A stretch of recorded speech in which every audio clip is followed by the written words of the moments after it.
fast to www.pastorpaulgold.com. Hey, have you taken a good look at the banks lately? On the surface, everything seems fine, but there's a whole lot more going on underneath. It's like looking under the hood of a car and finding a mess of broken wires and parts. The parts are loans for homes, cars, and those credit cards we all use. They're hitting record highs. It's kind of scary when you think about it. Why risk your money for a tiny 5% return when things are so shaky? This is where Noble Gold Investment can come in and help. They're like that friend who knows all about keeping money safe. They suggest gold and silver, oldies but goodies in the finance world. Plus, they got a sweet deal on this right here. 1/4 of an ounce gold standard coin. They'll give this to you for this month. 1/4 of an ounce of gold. Pretty cool, right? Well, if you're curious, just give them a call at 877-646-5347. It's just a chat, no pressure, and they'll help you figure out if gold and silver is right for you. Go visit them at www.pastorpaulgold.com and take the first steps toward a safer financial future. Following the commencement of his country's bombing campaign in Yemen in 2015, the de facto leader of the United Arab Emirates, Sheikh Mohammed bin Zayed Al Nahyan, discreetly approached an old acquaintance, the retired Marine General Jim Mattis. Serving as the Deputy Supreme Commander of the Emirati military, Sheikh Mohammed sought assistance as the UAE was part of a coalition engaged in Yemen's civil war against Iranian-backed Houthi rebels. Despite the coalition's aerial operations resulting in a significant number of civilian casualties and proving ineffective against the Houthis, Mohammed, recognizing the escalating regional complexity, enlisted Mattis, a retired Marine general with extensive experience in Middle Eastern and Afghan conflicts, to serve as a military advisor.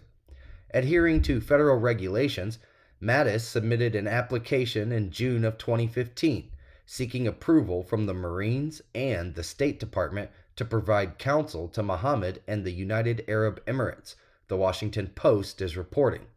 His appeal was notably uncommon, a renowned 4-star Marine general requesting permission to serve as a personal consultant to a foreign head of state regarding an ongoing conflict. Adding complexity, the U.S. military found itself embroiled in the conflict. Shortly after the initiation of the bombing campaign, the Obama administration decided to assist the Arab coalition's air forces, headed by Saudi Arabia and the UAE, providing aerial refueling and intelligence. However, concerns mounted among U.S. officials regarding the rising civilian casualties in coalition airstrikes in Yemen. Nevertheless, U.S. officials promptly granted approval for Mattis's request. Subsequently, efforts were made to keep his advisory involvement in the Yemeni war and his collaboration with Mohammed concealed from public knowledge.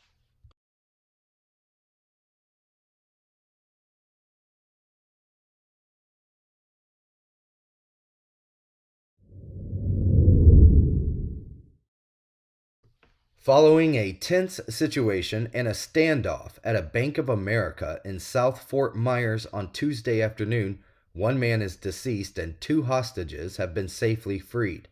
The Lee County Sheriff's Office, in collaboration with FBI agents, responded to a reported armed robbery incident inside the Bank of America at Bell Tower along US 41. Deputies closed US 41 outside the bank, causing significant traffic disruptions in the vicinity. Within the bank, the situation intensified as a suspect, who is now deceased, took 2 individuals hostage, as reported by Sheriff Carmine Marcino. Video footage captured the moments of intense negotiations between a deputy and the suspect within the bank lobby.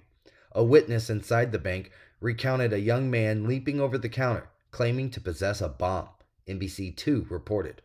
Sheriff Marcino detailed that the suspect turned to violence, holding one hostage in a headlock while brandishing a knife at her throat. In response, a SWAT team sniper fired at the suspect, leading to the suspect's demise.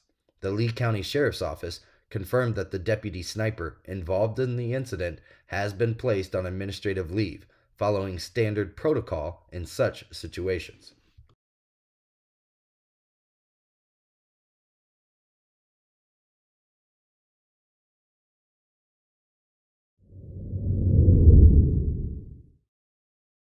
On Tuesday, President Joe Biden expressed his frustration directed at former President Donald Trump as a bipartisan border policy package anticipated to collapse also included aid provisions for Ukraine, Israel, and Taiwan.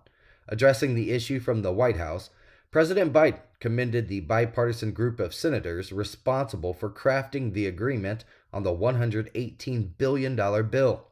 Biden called it, quote, the most fair, humane reforms in our immigration system in a long time, and the toughest set of reforms to secure the border ever. Quote, now all indications are this bill won't even move forward to the Senate floor, he said. Quote, why? A simple reason. Donald Trump. Quote, because Donald Trump thinks it's bad for him politically. Even though it helps the country, he'd rather weaponize the issue than actually solve it, President Biden said. The president urged Republican lawmakers to support the bill that aims to reform segments of the U.S. immigration system, the Washington Times reported. However, the legislation encounters strong resistance from House Republicans and struggles to garner sufficient bipartisan backing in the Senate.